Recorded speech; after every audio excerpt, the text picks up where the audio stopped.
Yo, how's it going, guys? Welcome back to another market review for the 25th of March. We're going to just go through this really quickly here. We're going to start on the dollar and the euro dollar. And the reason why, the reason why is because these markets are interrelated. I'm talking about the futures and the Forex markets. They're both interrelated, right? And if you guys look at this price action here, we have this weekly fair value gap here that I expect to come into. Why? Because on the daily, on the euro dollar, if you look over here at this order block, we've closed above the mean threshold of that order block. So the likely thing is that we go for buy side. So I'm bearish on the dollar for now until this fair value gap, and then bullish from there to this fair value gap up here. Now, how does this relate to the Nasdaq and the S&P? If we look on, okay, so since we're bearish on the dollar, right, we're looking to be bullish on other assets, right? So foreign currencies or the futures index. And you guys see here, we have an SMT over here, right? So what is the asset trying to tell us? It's trying to be resistant to that bearish or risk off scenario with the dollar. So again, we have that SMT there. It's telling us that it's weak, right? NQ is accumulating while ES is manipulating. So let's put on now things back on. So we have this buy side taken. We come lower. We're looking for sell side down here. These relative equal lows. And sort of the same thing on ES. We've already taken that relative equal lows. But if we look to the left more, we also have these relative equal lows. So I think that it's possible that we get to this this relative equal lows draw.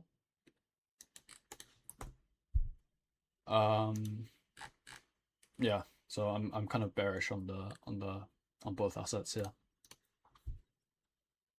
We've also on the daily we've tapped into the bearish value gap here and bearish order block here. So let's go to the hourly. What have we done on the hourly? Well, on ES is much cleaner. We've taken out buy side here. Nice long wick on the buy side. Structure shift, fair value gap. We come up into that fair value gap, re-delivering buy side, and then rebalancing here. We come lower, south side sweep, also inside the new week opening gap, or Sunday gap rather.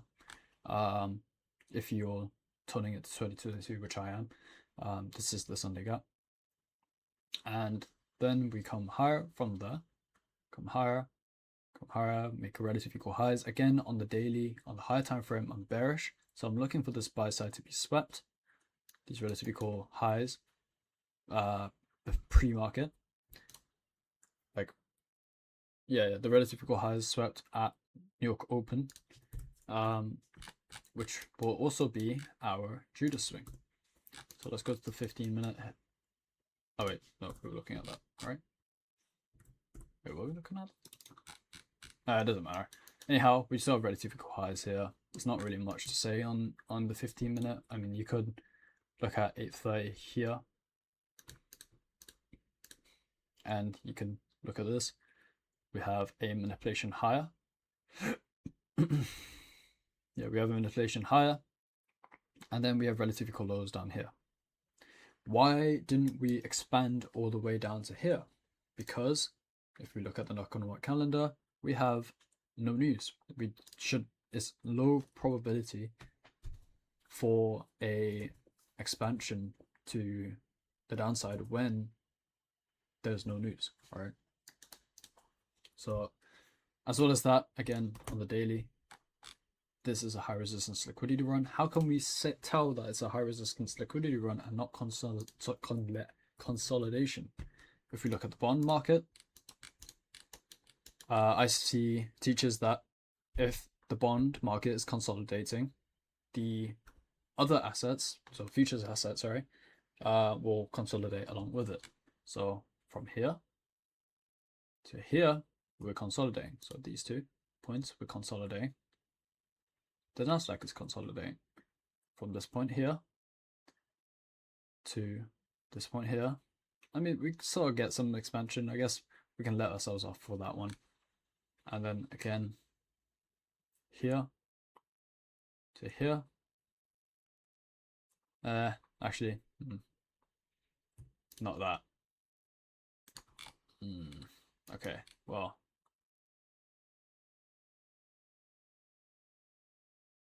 Okay, maybe it's not that useful.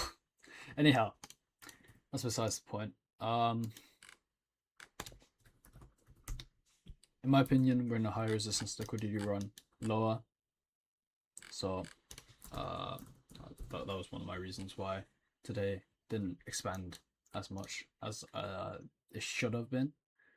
And yeah, as well as the economic calendar. Last thing, new week opening gap. Why did I draw this out? Because, well, we're near it, and as well as that, this can act as a support level, so we can expect it to become some sort of support. And maybe if I'm wrong about the bias, then we can run for these draws after tapping that new week opening gap. And so that's why I had it drawn out. If it did get into that new week opening gap, then I would partial, and if it showed support, obviously I would partial, and leaving the rest here for the sell side. But obviously we weren't very expansive today, and so, like, bro, look at this range. Anyhow, that's basically it. Oh wait, actually, last thing, on a 5-minute buy side sweep, look on ES, short shift for value gap. That's your entry there for the 2022 model. You could look at it on the 4-minute, which is what I did, and I did get burnt on the Nasdaq because Nasdaq is for some reason likes to be overzealous on the swings. But yeah, I entered on this fair value gap here, and my stop was here. I tried to be a bit tight on the stop, so did get burnt for that. Anyhow, ES delivered nicely lower down to this relative equal lows, or the old sell side, as well as this fair value gap here. And I think we actually, oh no, we didn't. Okay. Anyhow, we then started to come up, and then we started to, I guess, chop lower. I'm still looking at the sell side as a draw for tomorrow, so hope you guys learned something from that. Anyhow, hope you guys found this video insightful. I'll see you guys tomorrow in the live stream. Join up on the Discord, it's in the description, and yeah, peace.